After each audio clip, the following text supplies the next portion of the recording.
ilang OFW sa UAE, dismayado sa katatapos lang na serbisyo caravan na ginanap sa Dubai. Ayon sa ilang OFW na pumunta sa caravan ay nag-aksaya nga lang daw sila ng pamasahe at panahon sa pagpunta rito dahil 8 AM pa nga lang daw ay sarado na agad ang pila. At ang isa pa sa kinagalit ng mga OFW ay ang kawalan daw ng sistema sa katatapos lamang na event. At ang event nga raw na ito ay dinaluhan ng mga OFW galing Dubai at ang iba sa kanila ay nagmula pa sa Al Ain na ayon sa kanila ay bumiyahe pa nga raw sila ng pagkalayo-layo at sa bandang huli ay wala naman silang napala. At kung ano naging eksena sa caravan na ito at ang hinaing ng ilang OFW, panoorin natin ang video na to. Yun guys, dito banda.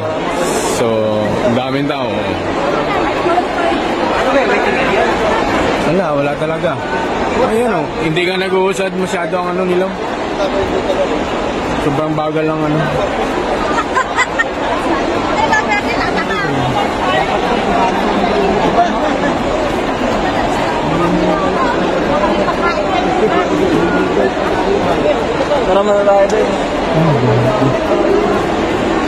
Dami pa yung tao dun sa labas.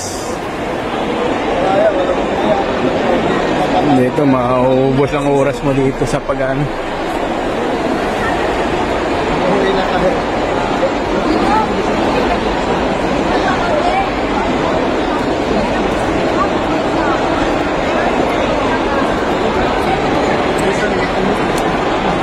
Andito sa labas. Dito kami na sa labas na. Ang dami pa rin mga kabayan dito nagkakambay, naghihintay. Wala. Oh, boss. Kasi dami rin kami yan na pasalubong ng mga kabayan. Nagsibalikan.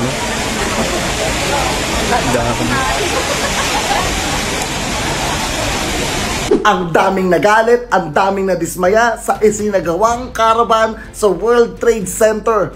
Okay, before anything else, let's look for the brighter side. Ang gobyerno ng Pilipinas dito sa UAE ay nais lamang din makatulong. Makatulong tungkol sa SSS, OWA, National ID, papaverify ng contract. Pero ang kinulungkot ko lang, baka hindi alam ng ating gobyerno ng Pilipinas dito sa UAE na libo-libo po ang naghahangad ng nasabing serbisyo na ito. Maraming umabsent, hindi pumasok sa kanilang mga trabaho, gumastos ng pamasahe para lang pumunta sa World Trade Center. Pumila, yung iba pa naririnig ko alas 4 ng umaga nakapila na doon. Actually, alam ng mga followers ko na OFW dito sa UAE, kapag may mga ganyang mga good news na hatid ng gobyerno or anumang mga balita, ibinabalita ko. Pero sa mga nagtatanong po kung bakit wala ako doon, hindi ko po alam na may ganon. Ito po ulitin ko, kalinawan lamang, hindi naman po ako naninira ng gobyerno ng Pilipinas dito sa UAE.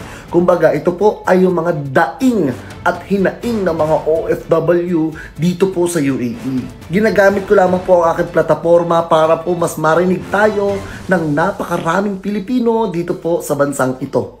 Maganda naman yung adhikain, makatulong sa mga kababayan natin. Pero ang mali lang dito, hindi natin na-anticipate yung dami ng tao na pupunta. Sana magkaroon pa ng ganitong klaseng event pero sana mas maayos na. Ingat lagi mga OFW. Tayong mga Pilipino ay sanay na sa mahabang pila kapag nag-aasikaso nga tayo ng ating mga papeles sa Pilipinas. Kung ikaw nga ay mag-aayos lamang ng isang valid ID, ay asahan mo nang uubos ka ng kalahating araw bago mo nga matapos ito. Pero anong nangyaring ito sa UAE ay hindi katanggap-tanggap dahil para nga dalhin pa sa ibang bansa ang sistemang ito sa Pilipinas ay talaga namang mapapamura ka. Sana sa susunod, kung sakali magkakaroon ng ganitong event, ay pagplanuhang maayos ng gobyerno bago sila magsagawa ng mga ganitong malalaking event para hindi naman masayang ang effort ng mga umaasa nating kababayan. At kung nagustuhan mo ang video na to, at bago ka pa lamang dito sa aking YouTube channel, ay ini-invite kita mag-subscribe at pahit na rin ang notification bell para lagi kang updated sa lahat ng viral video at balitang OFW na ina-upload natin dito sa ating YouTube channel. Maraming salamat sa iyong panonood.